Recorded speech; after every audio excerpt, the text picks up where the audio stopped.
Il y aura également, vous avez parlé de l'engagement rime avec sensibilité, et sensibilité rime avec responsabilité. Le dictionnaire Le Petit Larousse a défini la responsabilité comme étant le fait de respondere. Cela veut dire qui doit répondre. Répondre à quoi? Maintenant, répondre à une responsabilité. Vous avez également parlé des principes, ou si vous voulez même des propriétés donc, de la responsabilité. La responsabilité ne peut pas être collective, elle est d'ordre individuel. Vous avez également entamé le pas vers la philosophie prospective, pour reprendre Gaston Berger, qui était un philosophe prospectif, qui disait que si le problème actuel du monde, si vous ne pouvez pas apporter une solution, sachez que vous-même, vous êtes un problème. Le monde actuel, les défis qui l'entourent, si vous ne pouvez pas être un citoyen solutionnaire, sachez que vous êtes un problème, vous-même vous êtes un problème. Merci monsieur le communicant pour la qualité en tout cas de la communication et de la contribution que vous avez faite par rapport à un thème qui vous est très cher, hein, parce qu'on s'est connus depuis le collège et depuis lors on s'est engagé quand même pour la communauté, pour la cause de la communauté. À l'époque, quand on organisait les journées culturelles, on était en classe de 6e, 5e, pour dire combien ce thème l'affectionnant. Et il en a écrit des livres juste pour éveiller la communauté. Ce que je retiens de son intervention, moi je dirais c'est deux mots qui vont donner un. D'abord c'est l'indignation. Quand on ne s'indigne pas, on ne va pas s'engager. Il faut d'abord l'indignation, il faut aussi la passion. Ce sont ces deux mots qui vont mener vers l'engagement. Parce que huunde so mettanim a wawata addande ɗum solution. Huunde so mettima en a jogimi hen fimɗitinde pour yidde waylude ɗum won passion ɗum waɗatama an mbaɗa engagé mbi aha min mi darot soit mbaɗa créer association soit mbaɗa créer GIE ainsi de suite pour mi wawa en tout cas wadde régler autre problème. No wirni aussi, comme il l'a dit aussi, les problèmes c'est à nous de les régler. C'est surtout à nous jeunes de les régler. Ce n'est pas à nos aînés, peut-être ils ont fait leur temps, comme le disait France Fanon. Hein. Chaque génération a une mission. Soit il la trahit, soit il l'honore. Et nous, notre mission vraiment, c'est de s'organiser comme l'a fait aujourd'hui, comme vous le faites aujourd'hui au sein de l'IFA. Mais faisons-le. Commençons à la base, au niveau de la communauté. Commençons par nos ASC. Il l'a parlé tout à l'heure. Dans nos ASC, on a tendance à occulter la partie culturelle. Alors, comme le disait le président poète, ou bien le poète président Léopold Sédar Senghor, la culture est au début et à la fin du développement. On ne peut pas parler de développement sans culture. Et ces ASC-là sont vraiment des cadres qui permettent de fédérer les jeunes, les moins jeunes, parce que dès l'âge d'adolescent, on peut commencer à les encadrer dans la culture, qu'ils chassent leur identité. Parce qu'on est dans un monde en évolution, on est dans un monde connecté. Aujourd'hui, on peut être dans sa chambre et parler avec tout le monde. Mais quand on ne sait pas qui on est, c'est facilement qu'on est affecté dans d'autres choses. Il faut savoir qui on est et savoir quelles sont les problématiques. C'est vrai que tout le monde partage les mêmes problématiques de développement et tout. Mais nous, par exemple, qu'est-ce qui nous préoccupe? Ce qui nous préoccupe est de foot. Pourquoi foot et nous voulons? Il faut indigner, remettre en question. Pourquoi on foot et nous foot? Peut-être à la lettre nous voulons. Et nous sommes engagés à créer une association. Par exemple, ça veut dire que il y a une ville verte. C'est des jeunes très engagés dans le reboisement. Ils ont créé, en tout cas, genre parade au niveau de entourer un peu Chilogne pour l'aide et dit la grande muraille. Mais les gens ne se sont pas appropriés ces initiatives-là. alors que c'est pas approprié ma wolle men e guerre kewle ngule ki nen don environnement nen don jangde nen don fof insertion nen don. Il a parlé de l'entrepreneuriat social. L'entrepreneuriat social, on est en train de le théoriser avec les plus grands savants, mais ça a commencé en Afrique. Afrique, entrepreneuriat social, entrepreneuriat, on n'est pas là pour maximiser le profit, mais on est là pour faire bénéficier la communauté. Or, entrepreneuriat, djewo gertchaf, so yeyi gertmak chaf, so arti o etar hundi e der bénéfice makko o waɗi me dépense gallo. Dawo gesso so dewi ngesa galle o so arti o itti hundi o waɗi me gallo heddi ko ɗum woni entrepreneuriat social. Donc il faut waɗe organiser yimɓe mbawi hen wuurde. Et hande heureusement avec le président Bassirou Diomaye Diakhar Faye, on est en train de parler de l'économie sociale et solidaire. Ça c'est la consécration de ce qu'on appelle l'entrepreneuriat social. Et hande gorko e mor suko e tohos enen fof eɗen mbawi engagé he ɗum ɗon mbawen wadde hande en tout cas wadde changer transformer notre vie dans nos communautés. Ko ɗum joguiɗon mbeɗa ɓeyde hen vraiment encore remercier le conférencier vraiment pour la qualité de son intervention et les leçons vraiment apprises aujourd'hui. Merci. Donc je redonne la parole à monsieur le conférencier pour apporter donc des réponses à l'ensemble des questions. Merci beaucoup. Merci, cher ami Abdoulaye. Merci pour les questions et pour les appréciations, fondamentalement. Il faut qu'on crée des occasions comme ça pour pouvoir échanger beaucoup plus largement, beaucoup plus longuement. Parce qu'on doit se dire des choses, quoi. Il y a quelqu'un qui a dit comment est-ce que les anciens peuvent accompagner les initiatives des plus jeunes. Nous, on peut commencer à transmettre. Déjà ça, c'est ce qu'on est en train de faire là, c'est un accompagnement, mais immense. Nous, on ne l'avait pas. Malik, nous, on ne l'avait pas. Tu es d'accord? On n'avait pas ça. Notre première subvention, si je ne me trompe pas, nous l'avons obtenue du DG de la SAED. C'était un certain Mahmoud Dem.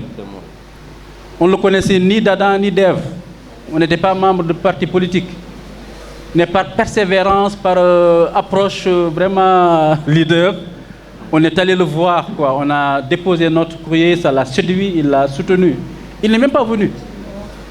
Sans doute notre démarche là, on l'a un peu secoué, quoi. Ça l'a séduit et puis là, je commencerai par cette dernière question là. Les anciens, pour moi, il faut qu'on ait davantage d'occasions comme ça pour pouvoir échanger, pour pouvoir poser des choses sur la table, pour pouvoir partager des idées et les mettre en action. Parce que notre commune, comme dans tout le Sénégal, tout est à faire. Tout. Vous prenez n'importe quel domaine. La santé, Malik Diallo, il se casse les cheveux pour régler les problèmes à la commune, mais il ne peut pas. Seul, il ne peut pas. Il faut une dynamique globale. Pour qu'on puisse y arriver dans cette dynamique-là, il faut qu'on se réunisse, qu'on se parle, qu'on crée des choses. Vous savez, des événements comme ça, il y a la limite qui est liée au fait qu'on ne vient pas à l'heure, on ne fait pas tout ce qu'on veut, et on ne se dit pas tout ce qu'on a envie de se dire. Et puis on s'arrête là. Je trouve ça dommage. C'est pour ça que je vous propose tout à l'heure de changer le document, de créer un texte, vraiment un document que vous pourrez partager pour pouvoir continuer à vous servir de ce qu'on s'est dit tout à l'heure. Donc les anciens sont là pour servir de conseil. Les anciens sont là pour servir de facilité. Quand j'ai appelé Mamoudou Bal, la dernière fois, je l'ai un peu bousculé d'ailleurs, tu m'excuses, hein. Je lui ai dit, mais à l'université, qui vous connaissez là-bas? Est-ce que vous avez besoin qu'on intervienne? J'ai posé ces questions-là. Je lui ai parlé de Nino Mendy, je lui ai parlé de certain nombre de gens que je pouvais connaître ici à l'université pour pouvoir faciliter. Ça, nous pouvons le faire. Mais si vous ne nous contactez pas dans ce sens-là, on ne peut pas le faire, on ne peut pas agir avec vous. L'aide n'est pas tout le temps financière. Ça, il faut que vous changiez cette approche-là. L'aide, elle est également humaine, elle est également technique, elle est également réseau. Nous, on a un certain nombre de réseaux auxquels on peut vous faire profiter. Vous voyez, mais si on n'a pas cette relation-là, c'est impossible. D'accord? Nous serons ravis, mais vraiment, de pouvoir partager à la mesure du possible tout ce qu'on peut faire pour vous permettre d'avancer dans vos projets. Non pas forcément des projets associatifs, mais dans vos projets entrepreneuriaux. Moi, j'ai accueilli les plus grandes personnalités du Sénégal à Subdeco. Le dernier qu'on a reçu, c'est, je pense, Alioune Augustin Senghor, voilà, Augustin Senghor. C'est des gens que je fais venir là-bas. Il faut venir ici, il faut aller à Fanaï, mais on n'a pas il n'y a pas voilà, cette expression de besoin, il n'y a pas cette dynamique-là qui puisse faire que on mette ces choses-là en place. La première fois que j'ai rencontré Aïssata Tall Sall, je lui avais proposé l'idée de venir à Fanaï, de parler aux jeunes filles de son parcours, pour les inspirer. Parce que chez nous, ce qui m'a porté dans l'engagement associatif, c'est que nos jeunes filles n'allaient pas très loin dans les études. Elles étaient bousculées par le mariage, par plein de choses. Et je voulais qu'elles viennent pour échanger avec les jeunes filles. Mais honnêtement, on avait tout planifié. Je ne sais pas ce qui s'est passé. Elle a voyagé, je crois. Elle était ministre des Affaires étrangères, je crois. Elle a voyagé, on ne l'a pas pu faire. Mais elle a adoré cette affaire-là. Elle a adoré. Pourquoi? Ça lui donnait l'occasion, en fait, de parler à des jeunes filles qui n'auraient jamais l'occasion de la rencontrer. Et ça, nous pouvons créer ça entre nous. Nous pouvons créer ces occasions-là. Quand j'ai accueilli mon ami, le directeur de l'ASES, Agence sénégalaise des études spatiales, Maram Kairé, je pense que vous le connaissez. Quand je l'ai accueilli à Subdeco, des étudiants sont rentrés chez eux et ils en ont parlé à leurs parents. Ils sont revenus me dire, monsieur Diop, nos parents nous disent, mais comment vous faites pour qu'on puisse rencontrer ces personnalités-là qu'on ne voit qu'à la télé? Pourtant, moi, ça m'a suffi d'un petit texto pour qu'ils viennent à Subdeco. Donc ça, nous pouvons vous faire bénéficier de ça, quoi. Franchement, ça ne nous coûte absolument rien. Mais si on n'est pas dans cette dynamique-là, on ne peut pas travailler ainsi. D'accord? Mais quand on le fait, il faut que ça soit structurant. Il faut que ça soit utile. Il faut que ça soit impactant. Il ne faut pas juste qu'on vienne pour passer du temps, manger des thieboudiennes, des mafés, des trucs comme ça et puis repartir. Il faut que ça impacte d'une manière ou d'une autre. Ça, c'était la dernière question. Tu m'as dit de faire 2 minutes. Je suis trop bavard. Je suis auteur, je suis écrivain, c'est difficile de... Alors pourquoi je n'ai pas parlé de l'engagement politique? Si, j'ai parlé d'engagement politique. Tout ce qu'on est en train de dire là, l'engagement associatif, c'est politique. Dans le sens cartésien ou hélène du terme, la manière de gérer notre cité. Et cette manière-là, chacun a sa part dans cette affaire-là. J'ai dit ça, non? Donc j'ai parlé d'engagement politique. Maintenant, ce dont je n'ai pas parlé, c'est l'engagement partisan. C'est-à-dire être dans un parti politique, PASTEF, Benno Bokk Yakaar, tout ce que vous voulez. Mais ça peut être une conséquence de votre engagement citoyen, de votre militantisme local. Et j'en ai vu des exemples, mais énormément. Il y a des gens qui ont commencé par l'associatif pour se dire, mais finalement, je parle, je mets des choses, mais je ne décide pas. Il faut que je fasse partie des décideurs. Et c'est comme ça que c'est né en Espagne, en 2014, le mouvement des Indignados. C'est des gens, des cadres, des étudiants, des enseignants, qui n'ont jamais fait de la politique, mais qui en avaient marre de ce qui se passait au niveau des décideurs politiques. Ils ont décidé de créer leur mouvement, les Indignados, et d'aller s'emparer du Parlement espagnol. Et ils l'ont réussi. Le leader là, j'ai oublié son nom, c'était une certaine Carlos, il a fait le tour du monde pour parler de son expérience. Et d'ailleurs, j'ai adoré la lecture d'un livre comme celui de Stéphane Hessel, que je cite énormément, Indignez-vous. Ce livre-là a énormément inspiré ces gens-là pour pouvoir aller passer de l'engagement citoyen à l'engagement politique. Donc les deux se complètent et peuvent se faire en même temps. Vous pouvez être membre de parti politique, ça ne vous dérange en rien, pour être également membre de votre ASC au niveau local, Kawaral. Et par exemple, les ASC, par exemple, ils ont besoin de votre expertise. Ils ont besoin de rédacteurs, ils ont besoin de communicants, ils ont besoin de rapporteurs, ils ont besoin de plein de choses qu'ils n'ont pas forcément au niveau local. Mais vous pouvez passer du temps, 2 heures par semaine, par mois, je ne sais pas. pour pouvoir leur apporter votre accompagnement de manière bénévole. D'accord? Ça, c'est des formes d'engagement qui peuvent après migrer vers l'engagement politique. Et c'est tout le mal que je vous souhaite, vous engager politiquement. C'est vraiment tout le mal que je vous souhaite. Ne soyez pas indifférents. Ne dites pas que je suis apolitique. Personne n'est apolitique. On est tous des politiques. Maintenant, comment le faire? C'est là-bas la question. Avec qui le faire? C'est là la question. Et je vous conseille aussi de bien choisir votre engagement politique. Message aux décideurs locaux. Ah, vous voulez me boiler avec le maire bien, vous le donnez quand même, monsieur le maire, au niveau de Fanaï. Mais mon ami Diop le maire me fait signaler, par exemple, que le plus jeune conseiller à Fanaï, il s'appelle Ali Ndiaye.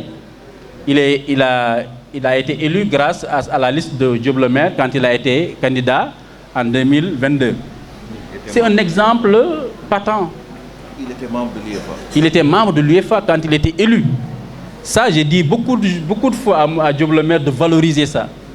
On en a beaucoup parlé pour lui dire il faut que tu communiques autour de ça pour que ça inspire les jeunes. Il n'est pas question qu'au Sénégal, comme à Fanaï, plus de la moitié des citoyens ont moins de 25 ans. Il n'est pas normal d'aller à Fanaï de trouver la moyenne d'âge des conseillers aux alentours de 50 ans. Et la plupart du temps, c'est des gens qui n'ont pas forcément fait des études poussées, même si ce n'est pas discriminant, hein, mais ce que je veux dire, c'est que les jeunes ont leur place dans cette affaire-là. Emparez-vous de la chose, faites-en ce que vous voulez.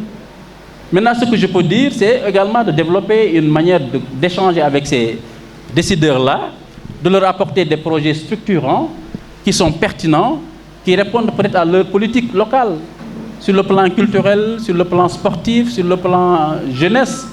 À vous de venir voir le maire pour lui dire, monsieur le maire, on a réfléchi à un projet fantastique qu'on veut réaliser avec vous. Mais le maire, il est intelligent, il ne peut pas cracher sur toute la soupe, quoi. S'il sait qu'en réalisant ce projet-là, il règle des problèmes de jeunesse, il règle des problèmes de culture, il règle des problèmes de sport, mais il s'engage avec vous. Il n'y a rien qui doit l'empêcher de le faire. Vous voyez? Donc, vraiment, n'attendez pas qu'eux, ils viennent vers vous, forcément. Mais je pense que l'inverse, aller vers eux.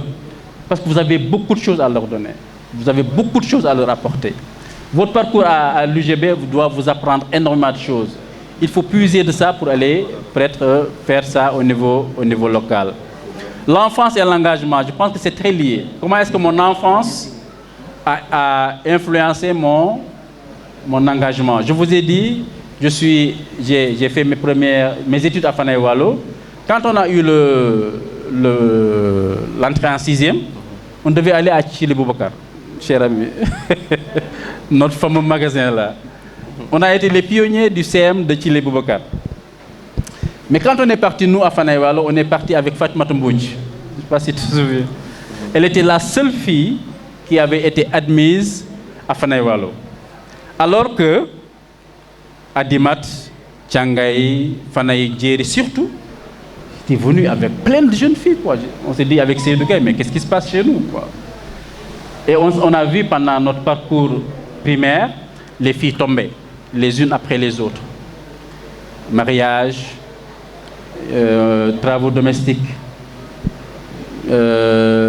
échecs.